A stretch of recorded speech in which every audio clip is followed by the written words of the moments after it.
Good. Okay. So as you can see, our meat is getting a little brown. Our onions are getting a bit translucent, and this is really what we want. There's that little bit of oil in there. It's a little bit of liquid. So we put a little bit of olive oil in there. So we have a bit of liquid from that. The other thing is that we added the onions, and the onions give up some liquid when they start to cook. So that will make it a little bit moist. And then, of course, there's a little bit of fat in the sausage. These pork sausages, the breakfast sausages, are much leaner than a lot of the other sausage that you can get on the market, which is another reason why they work well. Because I don't actually drain them. I use the liquid that is in this pan to really make the stuffing moist so that when we stuff it in the meat and we bake it in the oven, it does not dry out. It stays really, really nice and tender. And that moisture that's in the stuffing actually will keep your meat tender as well. It helps to kind of just give some moisture off to your meat when it's cooking. And so you don't have these dry, pieces of pork or chicken breast. There.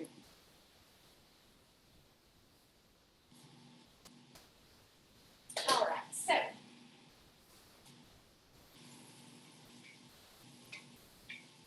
think our sausage looks good. What I'm going to do is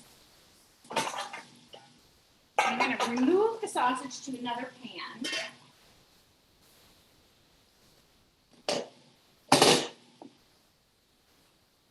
And we're going to just keep it onto the side because we're going to add it later when our stuffing is done. We're going to just take this, pour it into a dish.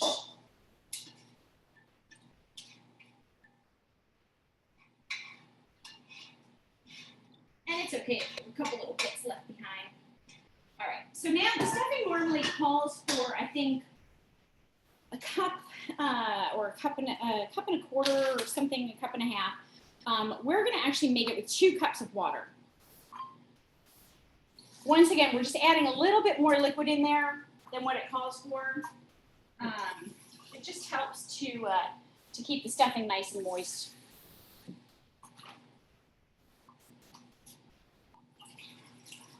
It calls for some butter. 4 tablespoons. You can use a little bit less and then put a little bit more olive oil in there if you want to, whatever you prefer. I know a lot of times people are cutting down on butter. It's interesting. I just read a whole big study about full fat dairy, things like milk and cheese and butter, yogurt, and how they have done these tremendously long and ornate studies and found that there is absolutely no increase in the chances of like heart attack, stroke, death for people who eat full fat dairy versus low fat dairy.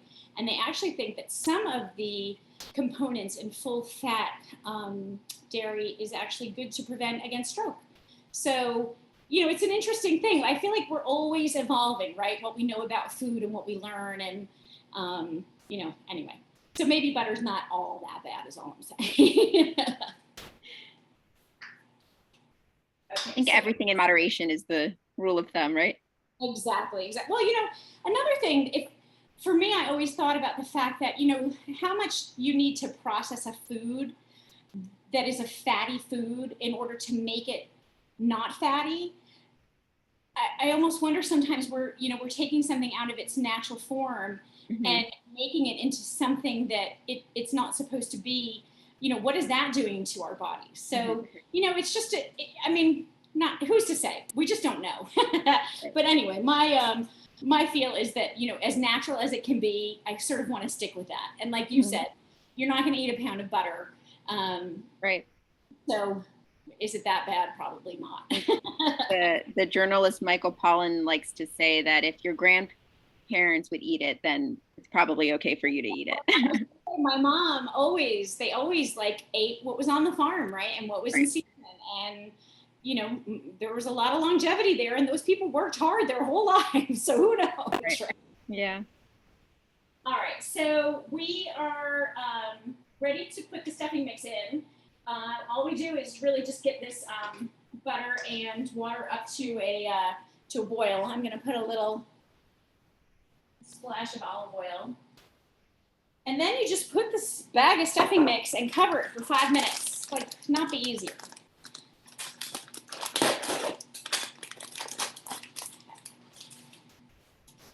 So I'm going to shut that off. Put the mix in. I should also mention that you can easily double, triple this stuffing recipe if you ever want to. The other thing is that it freezes well. So a lot of times if I make this, I will definitely double it and then I just freeze half. So once again, the next time I just buy pork chops. I take it out of the freezer, let it defrost, and then just, stuff my pork chops or my chicken with it. And then, you have a meal that's ready to go in no time. So that just sits for 5 minutes. Now we're going to get to the fun part, and we're going to prepare our pork chops.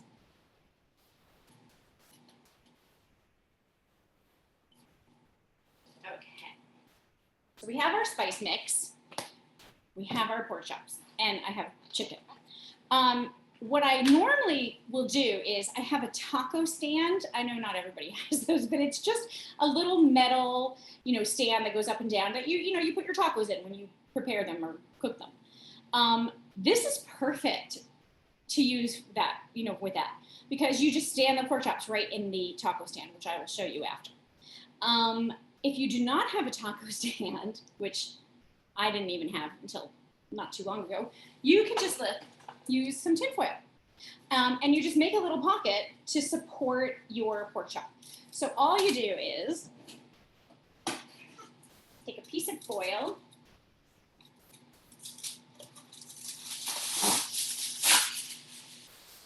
and just loosely crunch it, and then just turn it in half, and now you've got a stand for your pork chops. Okay. So what I'm going to do is cut a pocket in each of my pieces of meat that I'm going to use. So I have the pork chops. These are bone in. They're about an inch or so, maybe an inch and a half thick. You just want them thick enough that you can get, a knife through there and make a little pocket that it's not going to shred when you put the stuffing in. And for Paul and anybody else, here is my piece of chicken. It's about, just a big chunky chicken breast, boneless chicken breast. And we'll do that one first. So all I do is I take the fatty part. Let me just, sorry, okay, good, okay. You take the fatty part and you're just going to poke your knife into it. And you just want to make a slit in there, but you don't want to go all the way through, and you don't want to go, you don't want to poke it out the side. You want to just make a pocket to put your stuff in. So there you go. So there's my little pocket in here. And the same with the pork chops. You just find your meaty, chunky part, and you just very gently go through, and you're just going to hold the knife away from you and make a little pocket. Now, if you accidentally bust through, it is okay. First of all, it's fine. We just hide it. When you put it on the plate, just put it on the downside. But the other thing is that you can take a piece of spaghetti and you can actually just thread your spaghetti through the meat and, and sort of seal it up. That's a little secret. And the thing that's good about it, because a lot of times people use toothpicks and things like that. But the problem is you can't eat a toothpick. If you accidentally eat a piece of spaghetti, not going to hurt you. And obviously it's uncooked spaghetti because the cooked spaghetti is not going to help us.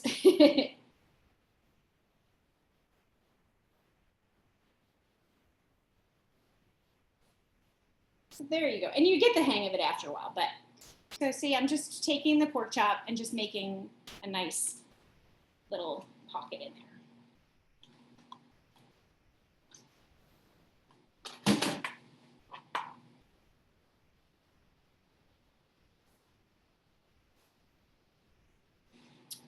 I find it helps to use a serrated knife to do this, and it also helps to use a knife that has a point because that can help you really start your little slice. Wendy, if you pop through and need the spaghetti, would you use the spaghetti on the short side or up the long way, kind of? I think you can do whatever is going to work for you. So Okay. like, for instance, if if you want to just hold it together, like for instance, especially if you do the chicken, I'll show you, it's good to put it through, like for instance, you're going to put your stuffing in here, and then it's good to kind of seal it up this way, with the stuffing inside because it sort of holds everything together. But if you broke, say like there was a slit here, I would just take a piece of spaghetti and just do maybe one through each side just to make a cross, and it'll just hold the meat together while you cook it. That's really cool. But I think it's also if you're being very picky. Like my family, nobody cares. But if I was serving this for Christmas, I'd want it to look really pretty. So, it depends on what you're doing, I think. Okay, so we are going to now take some olive oil, and we're going to just coat everything in the oil. It just helps the spice stick to it. Once again, it gives it a nice, browning when you put it in the oven. I did put on the recipe list that you could cook these at 350 degrees, and you definitely can. That's fine. But I was going to recommend that. I was actually thinking about it, that I usually cook them a little bit hotter because I cook them at the same time that I cook the vegetables. And that's usually around 365, 370 degrees. So I just wanted to let you know that you can do it a little bit hotter if you want a little bit more of like a crispiness on your stuffing when you take it out of the oven. That's the only difference. It's just going to be a little bit more brown, a little bit more crispy. And it's all preference. Okay, so now that we have prepared our chicken and our pork, I'm going to just take about a tablespoon or so of our spice mix and just hold it aside, because we're going to use that in something else. Okay, so now I just take my spice mix and just press it into both sides of my meat. And you can put the meat in the dish and do it. You can, do it like what I'm doing and just make a big mess. Kind of fun. It's a fun thing to have the kids do with you if they don't mind touching, raw meat. I don't know. My kids never wants to get involved in the kitchen. She just wants me to do it all. She might change her tune next year when she's in college, but we'll see. Wendy, I've heard so many things about, like, I forget if it's bacteria or something in meat, and I'm almost afraid to try it because I'm always at the sink washing up every 2 seconds, and I don't know if I should wear gloves, if I should not. Yeah, or... I know what you mean. I think, to me, I always just try to be really aware of, like, for instance, if you notice, I'm not touching any of the meat with my left hand. Everything is being done because my left hand is clean right now. So I could put the spice mix and touch touch everything with this hand, and then this hand stays clean. So it just makes it a little bit easier. I don't know if that helps. Yeah. And I think it's just a matter of, like you said, just wash your hands. Maybe even if you think about it as like, if you touch something that could be a contaminant, that if it had a color. So if your hand has that color on it, you need to wash your hand, right? So if you picture it that way, it might be easier because then you're not washing your hands like every 5 seconds. Because frankly, like for instance, there's a huge school of thought about like rinsing a turkey or a chicken or any kind of meat before you eat it, before you cook it. And something that always made sense to me is that when you take it out of the package and you put it in your sink and you rinse it, first of all, what happens, at least in my sink, the minute that the water touches the meat, the water splashes all over the place. So now I'm thinking every single little droplet has now contaminated my entire sink area in my kitchen, not to mention that I have like raw meat, in the sink. So a lot of people say, if you're going to cook your food to temperature, you don't actually really, there's no real reason to rinse it off first unless, it has maybe some blood on it or like juices or something.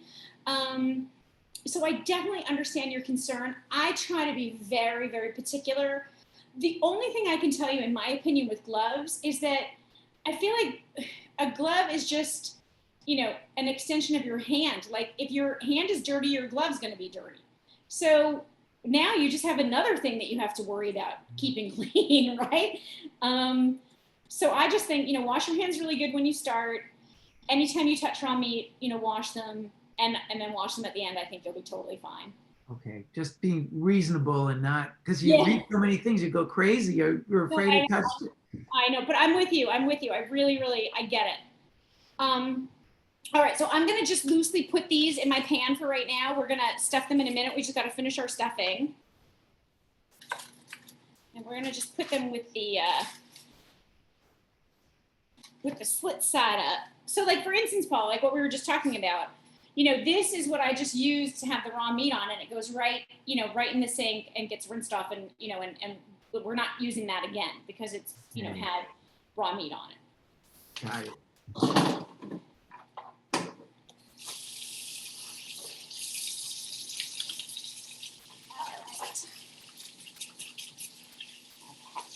How are we doing on time? We're good. Okay. So we're going to go to the stove and we're going to finish our stuffing.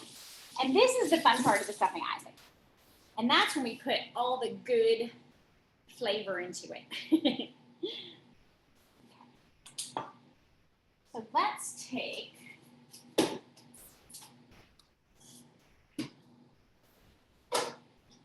first of all our apples and everything. I'll show you that. They're cooking down pretty well. Are you able to see it?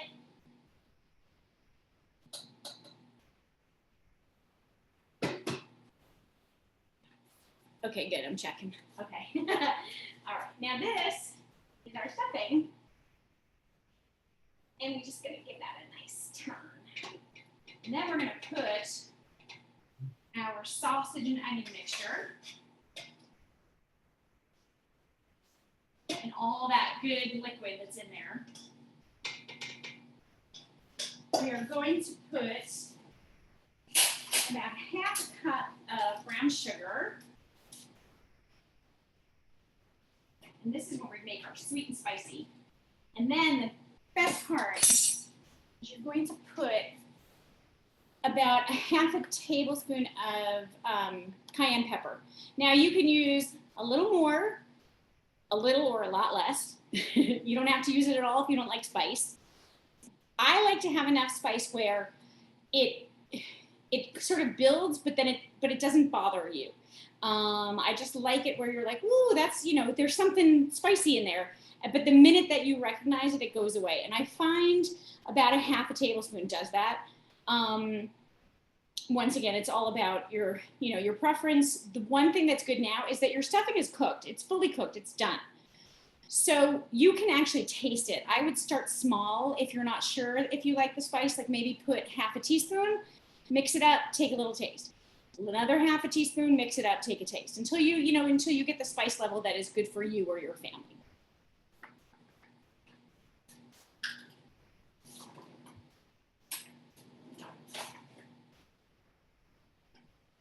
It can be quite strong. All right, and we're going to just mix this up.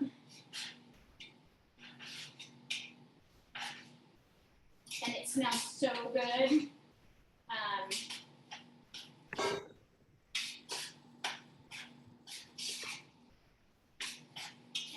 between the brown sugar just like melts and caramelizes in there, and then the cayenne gives it a little spice kick to it. You've got onion and the sausage, and that's it. And here you go. It is decadent and creamy and delicious and awesome. And so we are now going to stuff our pork chops. So if you're going to be freezing some of it. Take some aside now, because what will happen is when you start to spoon the stuffing into the meat, it's going to touch the raw meat. And so it's just safer to not have it have raw meat, and then you're not cooking it. You know, you're putting it in the freezer. You might not remember that you have to cook it first if you take it out again.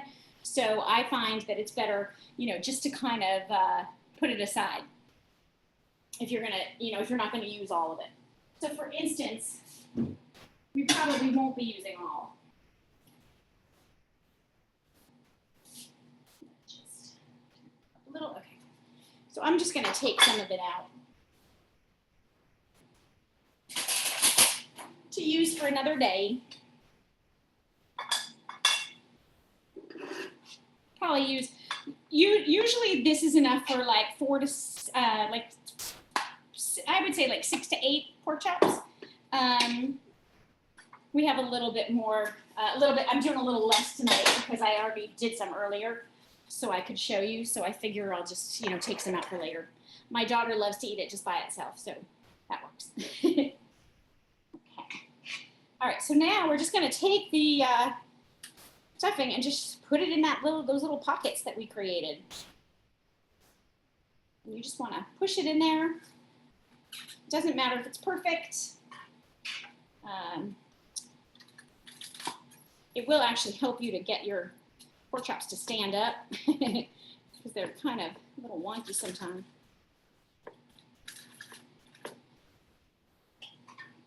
Wendy, Anne would like to know where you bought those huge pork chops. I ordered from Fresh Direct, but I can find good ones like this. Stop and Shop usually has pretty good ones. Yeah, but if you don't mind ordering from Fresh Direct, I think they have like the greatest quality meats. I think that their fish is fantastic. You know, it's a little pricier, but it's just so good, and the quality is great. And like I said, they're nice, meaty. They're always delicious. They're always fresh. They come well packaged. So I don't have any complaints, let's say. So you could just stuff these, as much as you want. The great thing about our stuffing is that it's so moist that it will stick, it'll stick if you want to just do a little pile on top. And I have our chicken on the end.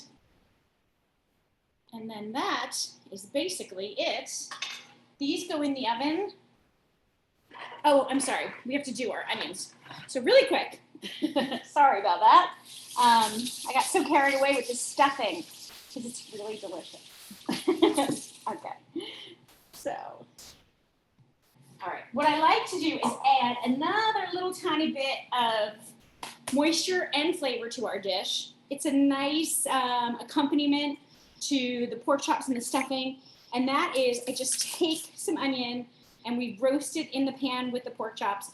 And we just do a little sprinkle of our spice mix that we used on the pork chop because it just kind of, carries that flavor throughout the entire dish. So remember, we took a tablespoon of the spice and put it aside. So all we're going to do now is take,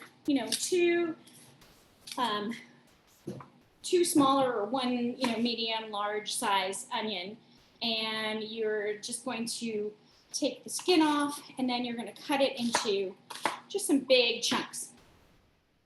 I don't pull them apart. I leave them into big chunks, and I just throw them in with the spice.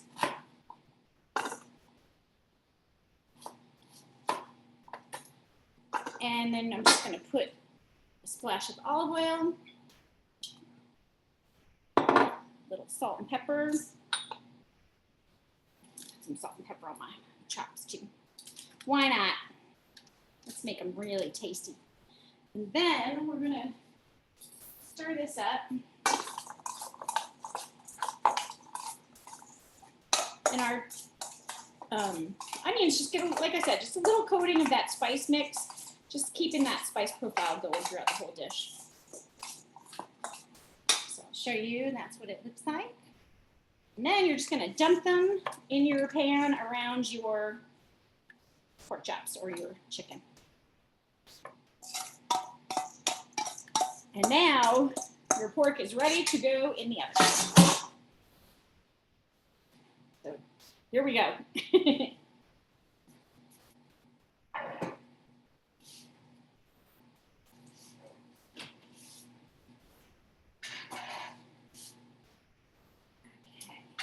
And I can show you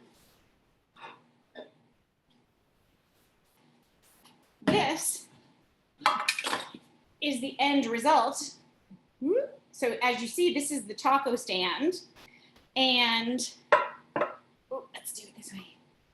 These are chicken, and that's the pork chop. So there you go. And they are really decadent and wonderful. There's a nice crispiness on top. They're tender, and that's it. Gorgeous. So we are moving on. Our chutney is coming along, and now we're going to do our Brussels sprouts. These are super easy.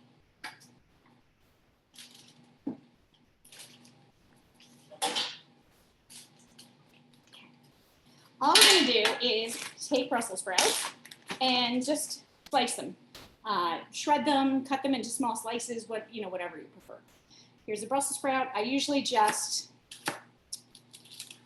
cut them into 1/4 of an inch, I think, slices. That. Let's see.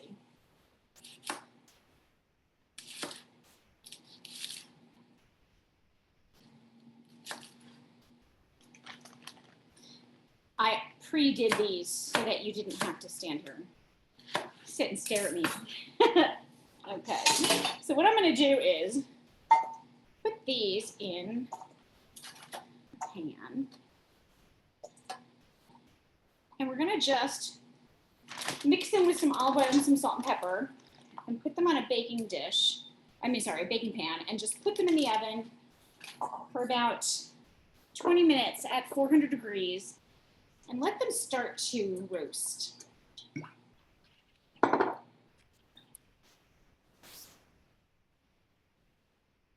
And I actually learned how to kind of add the nutmeg and cinnamon to these and some brown sugar when I lived in Tokyo with my husband.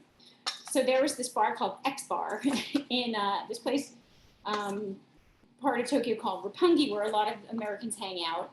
And, oops, I forgot one. And there's this really funny bar there. It's this like dodgy sort of place that lots of Americans go. And it's run by a Japanese man and a Scandinavian man. And they serve like pork chops and sauerkraut and applesauce and food that you don't really think that you're going to get in Japan, especially in the middle of Tokyo. And they have the most incredible Brussels sprouts. They're just delicious. They just have such a different flavor. And, they remind you of, I guess, of home at Thanksgiving time. And so when we moved back to the States, I emailed the owners and said, please tell me what you do to those Brussels sprouts because they are so good. And the one thing that they do is they boil them in mostly butter, which I thought, well, there you go. Of course, that's why they're so good. But they also use a lot of nutmeg in them. And so I was trying to think of a way to kind of make these, a little less butter dense. I love roasted Brussels sprouts. And so I figured that I would just sort of add some of the same spices that they use. And they came out really, really good. And so now, they're sort of a staple in our house and we use them all the time. So, all right. So I'm going to just spread these in a pan. And you want to do a pretty thin layer. If they look a little crowded, I might double this up. You can use two. You want to give them some space to get the heat around them, or else it's going to steam more than they will roast. So we're going to just break this up.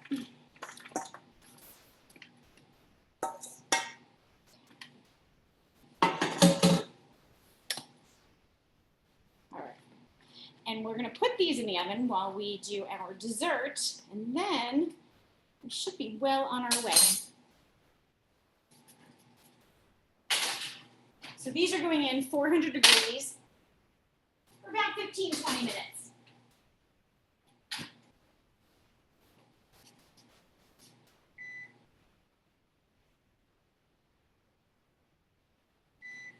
I'm going to give my chutney a stir. It's starting to smell really good in here. Okay, all right. Some leftover stuffing. All right, so I feel like I'm cheating a little bit when I talk about this as a dessert recipe, because it's not really a dessert recipe. It's just a way to sort of make a fun dessert that takes no time, and it's customizable. Everybody loves it. It's easy, and the thing that's different about it is that you actually toast in the toaster. You could do it in the oven, but you toast your store-bought pound cake or angel food cake, or any kind of cake that you can kind of slice. So I pre-did some of these, but I'll show you what I bought. And I was thinking about it afterwards too. This could be a fun thing even that you could do with kids. When my daughter was little, she loved to kind of be a part, if we had a dinner party, if we had people over, she loved to be a part of, whatever we were preparing or whatever we were doing. And it's kind of hard, especially with kids in the stove and knives and stuff, and you're trying to get everything out and you have guests over. But a dessert like this was so much fun because I could kind of say to her, what do you feel like doing? Like, what do you feel like putting on this? And she would really kind of come up with her own creations and then come into the kitchen, make the dessert and serve it to everybody. And just was, she just was so proud and so happy. And it was good. Everybody wanted to eat it. So, I feel like it was a win-win for everyone. So I just buy either for Entenmann's or Sara Lee a pound cake. The Sara Lee pound cake is great because it's in the freezer. So you just keep it in the freezer until you're, ready to serve it. And so if you have anybody, unexpectedly drop by, or you're just not sure if you're gonna, want to have a nice dessert one night, you could just grab it from the freezer. So I defrosted this. You just pop it out, super easy. And then we're going to just take some slices about this, the thickness of a piece of bread, because you're putting it in the toaster. And you want to make sure that you toast it a little bit longer than what you normally would do for like a medium toast, because it does take a little bit longer, but definitely keep an eye on it because you don't want it to burn. All right, so I'm going to put these slices in. And what happens is, especially with the pound cake and the angel food cake, the sugar on the outside of the cake actually crystallizes. And it just makes this wonderful crust, and it tastes like you just pulled it out of the oven. I can't explain it. It's just really, really good. In fact, I don't know how well you could see, but it gets a nice, I don't know if this is coming through so much, but it gets a nice little toasty, crusty crunch on it. It looks yummy. Thanks. Well, I'm telling you, it's good. And then what you do is all the fun stuff. So for instance, I'm going to give you some good ideas. So because it's fall, what do we have all over the place? We have acorns.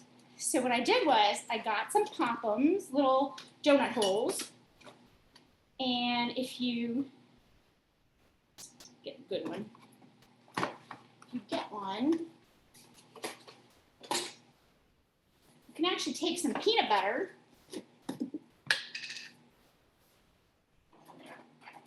and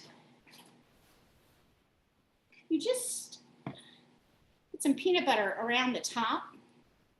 You're kind of making a peanut butter glue up there. And then you put it into some chocolate sprinkles.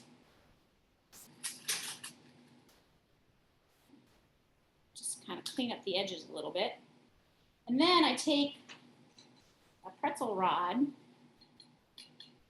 and just poke a hole in top, and it turns into a little acorn. And so then what you could do is you take your piece of bread, your pound cake, and like for instance, you could make like a little bunch of acorns. And then the possibilities are endless. You could do some, let's do some,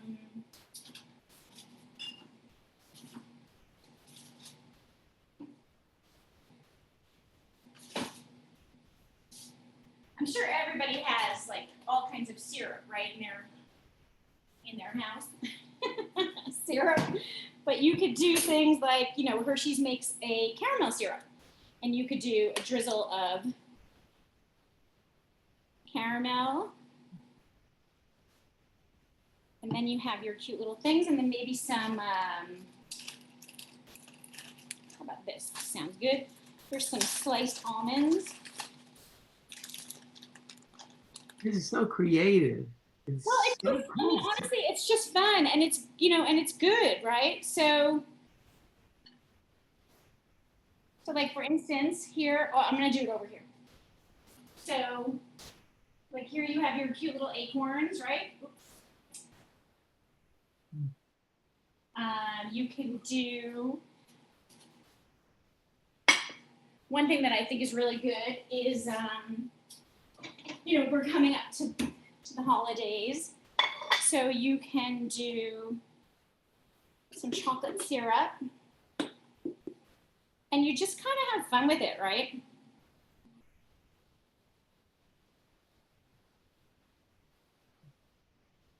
So there's that, and then I have some white chocolate chips.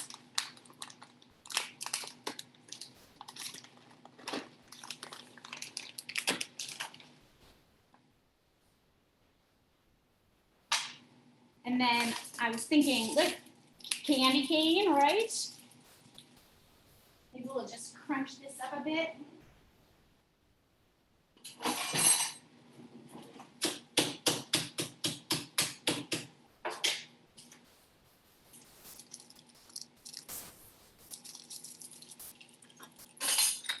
Of course, nothing wants to cooperate when I'm trying to do it quickly. And then maybe a piece of fresh mint. So I'll just show you this one. See, they're just all like fun, different flavor profiles, really easy. And it's hard, you know, when you're not here to taste it, unfortunately, but when you try it, you know, with the cake having come out of the toaster, it really gives it a depth of flavor that you don't expect. And it's really good and different. So one thing I'm gonna do is, you could take a little jam or jelly and put it in the microwave, and that'll soften that up. And I mean, as you can see, what is this taking? A minute, and we're making how many different desserts? It's really the best. It's so easy. So I'm gonna put a scoop of jelly in a cup. I'm just gonna put it in the microwave for a minute. You can use Nutella, peanut butter, fresh fruit. I mean, really, whatever your imagination comes up with, and they're all good.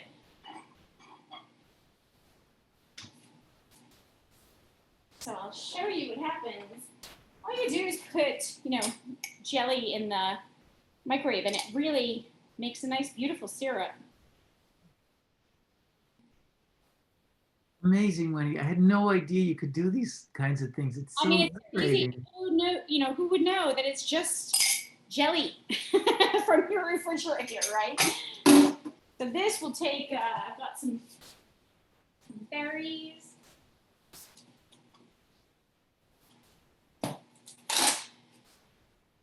but the presentation makes it look like somebody labored in there for hours and hours. That's what I mean. Like, it's such a fun thing to do. I mean, if you want to be really fancy, another thing you can do is take, if you take, just a strawberry and just slice it, and you can fan it out. That's an easy thing. You just cut little slices and then just fan it. And then you can kind of, put that on there. That's awesome. Put a little blackberry, blueberry. And then here we could do a little bit of confectioner sugar.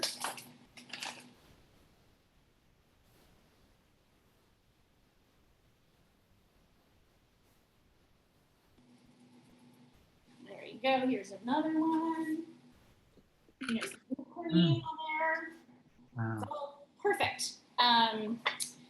My final one, because I think you probably got the idea, is, let's see, I'm running out of room too. And let's see, my chutney is getting done.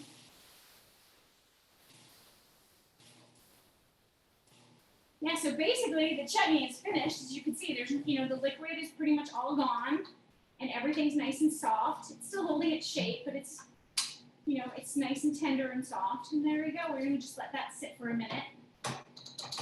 And, oh, my last one of these. Okay, so what we did with the jelly, we're gonna now do with some peanut butter.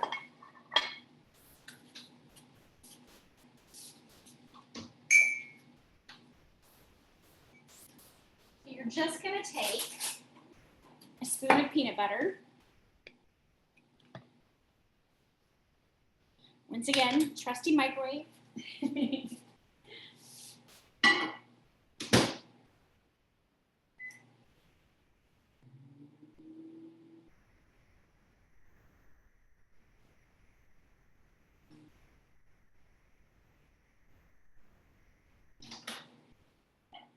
And they only have to go in the microwave for a couple of seconds. It's really not long.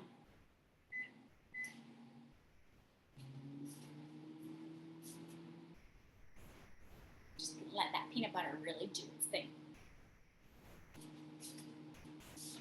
Okay. So then, this is the one that really makes my mouth water. So here, the peanut butter becomes, I know, Paul, I see you. It becomes like a really good, like a peanut butter syrup. So I'm going to just like ooze that all over. Who knew? I mean, it really is fantastic. And then I'm going to put some mini chocolate chips.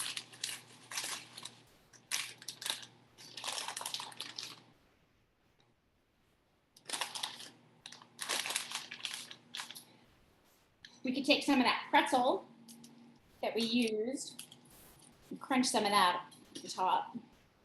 And then I feel like the best part is I use some dried banana chips to make like a little crunch. And that is so good with the peanut butter. And if you just take those and put them in like a plastic bag, and you can take, a rolling pin. I'll show you the bottom of a measuring cup. And you just want to break them into pieces. And then we'll put some of those around. And then I think the best part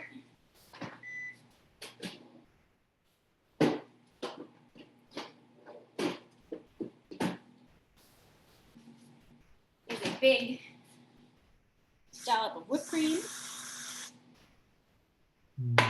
And I'll show you over here. It's worth it. And there you go. Whoa. Ooh, there. Ooh. Wait, I'm trying to, okay, there. So it is just delicious and decadent, and you get that, like, that sort of, like, caramelized flavor to the edge of the pound cake, or the angel food cake, like I said, works really great too. And it's just fantastic. So, all right, so we are ready to finish our Brussels sprouts, and then we're done. You just made the best dinner ever. Amazing.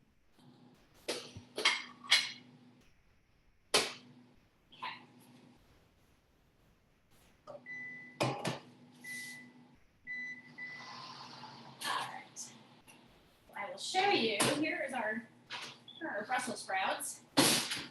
Wow. And what I'm going to do is I'm just going to give them a quick turn. And you can see they're starting to get nice and crispy on the edges, which is exactly what we want.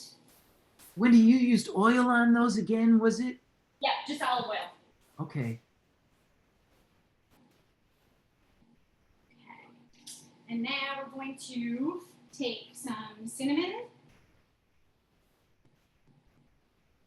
and nutmeg and brown sugar. Now you can mix these together, or you can easily just do what I'm doing, and that's sort of just give everything a nice sprinkle. That's cinnamon.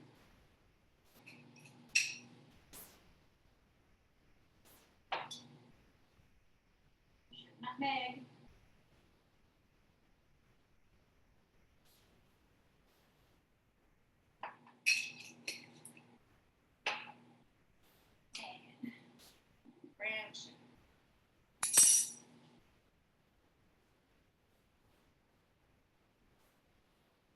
And this will go back in the oven for like another, 12, 15 minutes. You don't want to leave it too long because you don't want the sugar to burn, but you want it to be long enough that it caramelizes.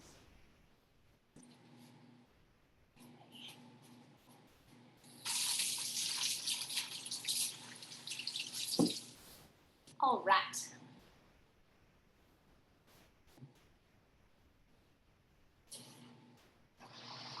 All right, so we're gonna put that in for another couple minutes, and then we're gonna plate everything.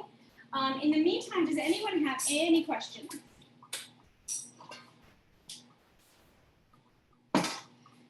It either means you're asleep, or I've covered everything, or you're hungry. Everybody's hungry now.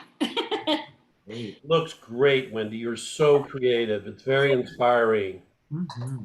I forgot that you were coming. I'm so glad to see you. Jennifer's here too. Oh, hi, Jen. Yeah, what time can we show up? I know. That's the question. We really do have to get back to the point where we can do this in person, because it's not as much fun to cook, when no one can eat it.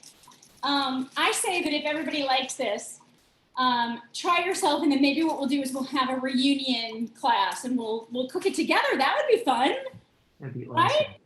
I'd love it. That would Yeah, be I love great. that. Let's do that. I think that would be awesome. All right. So I'm going to just get rid of some of this. Okay. So now let's eat.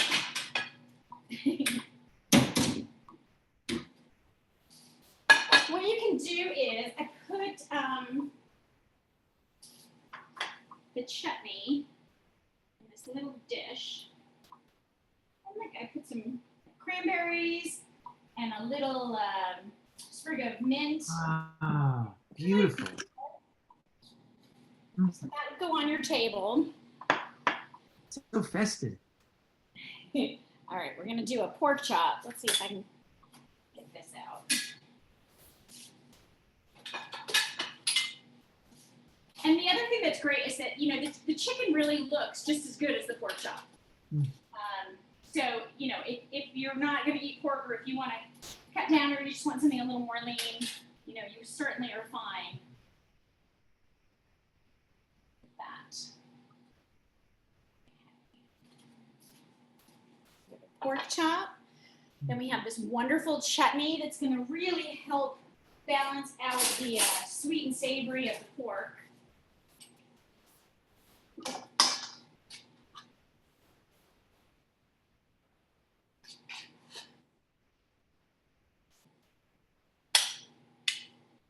Wendy, when you started doing this, did you use timers for everything when you put them in? Because I've tried to do different things, and some things burn, and I can't always keep track of everything. Yeah, you know what? I would say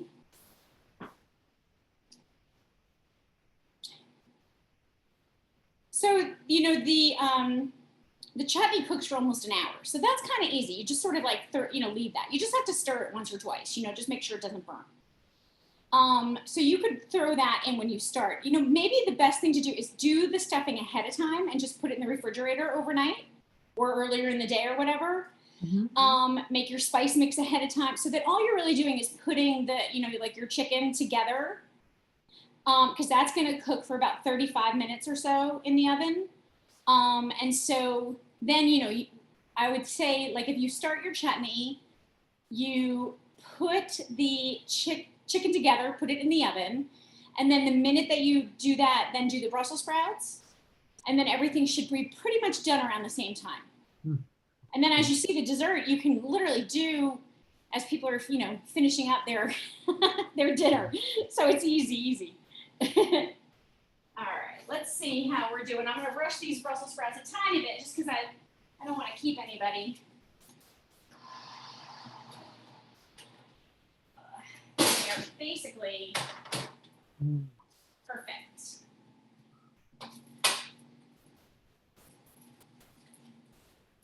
And they just have that brown sugar and the nutmeg, and it's all basically like the good flavors of the season in one dish.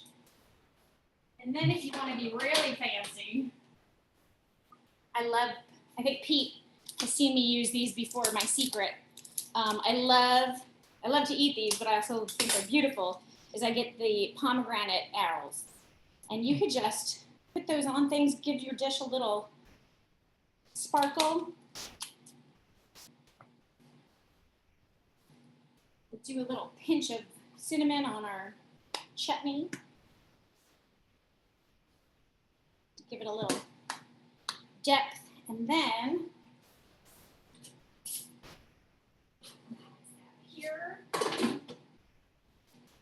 here you go. Oh, wow. There you go. There's your stuffed pork chop. Brussels sprouts, the chutney, and then our wonderful decadent desserts. So there you go.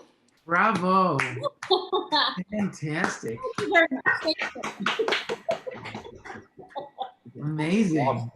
Oh, thank you. It's just so creative. I mean, it looks like a wreath, that plate with the reds and the greens and everything. Yeah, it's really pretty, and I'm telling you, it's delicious. If you just make that, it has pretty much all the food groups. You've got, you've got a protein, you have a starch, you have a vegetable, you've got some fruit, you've got it all. And the other thing that is really great, I forgot to mention, is that a lot of these spices like cinnamon and nutmeg, a lot of the things that we use are anti-inflammatory, and they're so good for you. And so that really does make a difference too. Your house is going to smell delicious. I actually have made this meal for Christmas. My mom is here. She can attest to that because, we love it. And it's, as you can see, I mean, we started this class an hour and 20 minutes ago, and we just made a complete full meal in an hour and 20 minutes that, you can make for your family anytime. It's they're really good recipes to have, I think. And like I said, I played around with the sausage with the stuffing and really, I think, created something that is good. No one's going to know it came from a box. And I just loved, a hearty cornbread stuffed pork chop, but I didn't have hours and hours and hours to cook it all the time, especially not on the holidays when we have 20 people here. So this dish, turned out great. Everyone loved it. And frankly, until I did this class, I never really told anybody that it was a box stuffing. So I think the good news is you can get away with it if you don't want to share that little particular part of the recipe. Amazing. So that's it. Wendy, thank you so much. This is Aw, like you're welcome. eye-opening. Oh, and I should mention, Bronxville Adult School always has fabulous classes, not just my classes, but, they always have lots of good cooking and baking classes. And we just finalized some good stuff for the winter and the spring. So I'm really excited. We're going to do a Middle Eastern class and a pasta bake and some soups. Oh my gosh, and Mother's Day, Jen, this will be good for you, a Prosecco and spring salads class. So, I mean, the guys can come too, but I'm just saying, I got the moms back. Well, that's awesome. We are definitely making those recipes. We are definitely. Well, I forgot to mention too that we're going to do I think right now the April and May classes, we're going to try to do them in person at my house. So. Oh man, that'll be a ball. I would love to see everybody in person. Yay. Off to band practice. Yeah. Oh my gosh, have fun. Yeah. Thanks, Wendy. Wendy, thanks so much. Thanks for coming. Thrilling. It's fantastic. You're the Thank best. you, Wendy. God, I so guess- creative. I guess we'll see you again after the holidays, right? For the Middle Eastern class in January. Yeah, I'm taking a little bit of a break in December. I'm taking my mom away for a few days. Oh, how nice. Oh, enjoy. We're gonna have a little girls trip.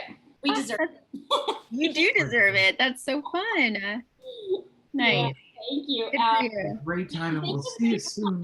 Especially, everybody who, like I said, who I've seen before. I can't tell you how much it means to me and how really grateful I am that you trust me to cook for you and trust my recipes, and it really does mean a lot, and I thank you. Wait till my folks try this. Yeah. I'm so excited. Thanks so much, Wendy. You're the best. You're welcome. And happy Take Thanksgiving. care, and everybody. Happy Thanksgiving, everyone. Yeah. You All are. right, Thanks so see. much. Bye. Bye. Take care. All the things. I couldn't figure out how to unmute, You got it. but I finally did.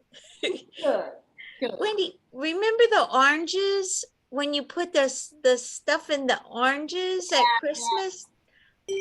That's my favorite. Yeah, well, I could add those to a class at some point. The problem is that there's so many good dishes and good recipes, and the issue is that when we only have about an hour and 15 minutes or so to put it all together, the stuff that's really labor intensive, you have to be careful because we can't. Right, no one's going to be sitting here for 3 hours, and it's also hard in a demonstration, right? Like you lose, I think, your attention span. I don't want to sit and watch somebody for an hour. So Does it take a long time to take the oranges out? The fruit out? You know what it is, because it's such a process. So you make the sweet potatoes, and I started actually cheating a little bit and baking them instead of boiling them, because then you don't have to peel them, and you just bake them in the oven. I mean, I'll tell everybody while you're here. So you bake the sweet potatoes, and then I just sort of scoop out the flesh, and then you take big little oranges and you cut them in half. And the same thing, you cut all the, the pulpy bits out, and then you keep the oranges to the side because we're going to use that orange juice. We actually we sort of make like a mashed sweet potato, but we use orange and we use orange zest, and then there's sugar in there, and then you put some egg white, and it sort of holds it together. It almost makes like a sweet potato souffle kind of, and then you actually put that sweet potato into the orange cup, the orange half. So you make an orange, like a cup out of it. You put the sweet potato back in, and then you make this like wonderful, decadent, awesome sauce, like with butter and brown sugar and cinnamon, and then I candy walnuts. So you just put those in with some butter, and some sugar on top, and then you caramelize the walnut, the pecans, and then then you take these oranges filled with this like sweet potato insanity, and you put it in the oven, and then you let that cook, so the sweet potato gets nice and hot, piping hot, and then you pour this brown sugar sauce on the top, and then you put that back in the oven for a couple minutes, and it gets all bubbly, and then you put the nuts on top. It's decadent. It is so good. All Spectacular. right, It is so good. maybe we need to add a little, just a sweet potato orange glass. Anyway, Oh, thank you sounds so wonderful. much. Thanks again. You're You're welcome, totally guys. the best. So good to Such see you. fun. Thank you. Loved it. I know, I'm telling you, maybe I'll just give you the recipe for the sweet potato oranges if you want to try them on your own. What do you think? Yes. Everybody want it? All right. All right, good. I'll send it to Rosie and she can send it out to I'll everybody. pass it along. Awesome. Yeah. Thank you. Thank I'd you. like that. I know they're labor intensive, but they're so worth it. And They're worth it. I was going to say the other thing that's good is you can make the oranges and put them, make the sweet potato and put them in the oranges the day before, and then just pop everything in the oven the day of. So it's not that bad, but it's just a lot for A lot of components. and a lot when you're doing 4 other things too. So But they're so worth it. Okay. looks like I know what I'm making for Christmas. Yeah. Thank you. I have a quick question for you. Yeah. What's your favorite Thanksgiving dessert? Oh. Or more than one? You could say more than one. I need ideas. I actually don't really like pie. I don't really like fruit very much. I love every vegetable on the face of the earth. To the point where I'll wake up in the morning and I'll eat the roasted Brussels sprouts because I just love vegetables that much. But I'm not really a big fruit person. So I have had a pecan pie that I thought was delicious. Yeah. And that's good. But most of the time I'm not really a huge dessert person, but I'll never give up anything with chocolate. If there's something chocolate, I'll take. You. Yeah, I'm with you on that. A chocolate mousse cake that is so delicious. I think I was actually supposed to do that for one of the classes, but then it was one of the classes that got canceled due to COVID. Ooh, we should revisit that. It's really, and it's pretty foolproof because I know that some of them, you have to really heat the chocolate up and then you have to add egg and then you've got to be really careful because the chocolate has to be at perfect temperature or else you actually cook the egg and then it becomes clumpy. And this is a pretty foolproof recipe and it's great. Cool. Oh, Cool. So look, I have all these class ideas. Come on. I know. who Yeah. doesn't love chocolate mousse cake? Oh my god. Oh, all know. right, Paul. I think we're gonna add that to a class. Oh, I For love sure. it. Please. Wait, let's think Oh. about this. I could do a class for just decadent recipes. We could do the sweet potato oranges. We could do the the chocolate The mousse. chocolate mousse cake. Oh, Chocolate mousse cake. oh yeah. Sounds good. That sounds Yeah. wonderful. I Who could resist that? It's Good like for Oscar Valentine's Wilde Day, said. the chocolate mousse cake. Oh, that's a good idea. It's like Oscar Wilde said, I can resist anything but temptation. And Yeah. Anything but what? but temptation. Oh, That's funny. That's a good one. I don't know, Rosie, what do you think about doing like a quick, right before Valentine's Day, just doing instead of doing like a full-on cooking class, just do like a quick thing where we just do like the chocolate mousse cake. It's like a half an hour class. It would only take half an hour. Yeah, I think so. I mean, I'll go back and look, but I don't think it'll take long. I could run that by Celia. Are you planning a Valentine's Day class? No, I have a February class, but I think it's the soup one. Okay. Ooh, which I like too. Good, me too. I love soups. Oh, I can run that by Celia. Yeah. Or the other thing is, because I was gonna do like some sort of bread or rolls with the soup class. I could always just do the chocolate mousse cake instead. Okay. Although I like the idea of, soup and bread, right? Bread and soup. It does go well together. We could think about it. Maybe the mousse cake can fit into a different class, and maybe it doesn't have to be this semester. It could be the spring. Yeah, that's true.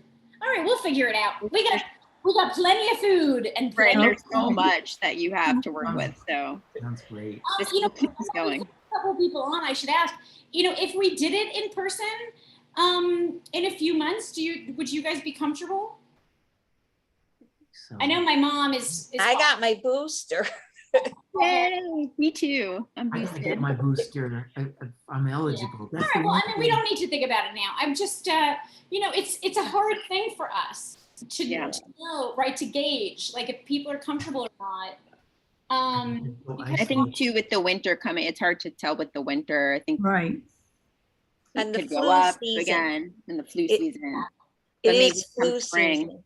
Right. Yeah.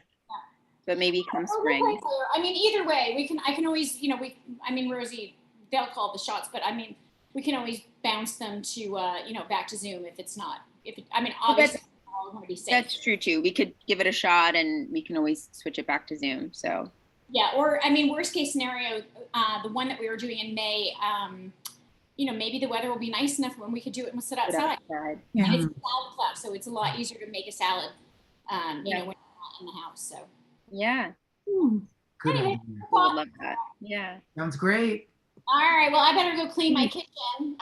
Okay, thanks again so much. This Bye, is a Annie. Thank blast. you, Wendy. Bye-bye. Happy New Year. Love Okay, it. bye. Good night. Bye. Happy Take care. Thanksgiving, everyone.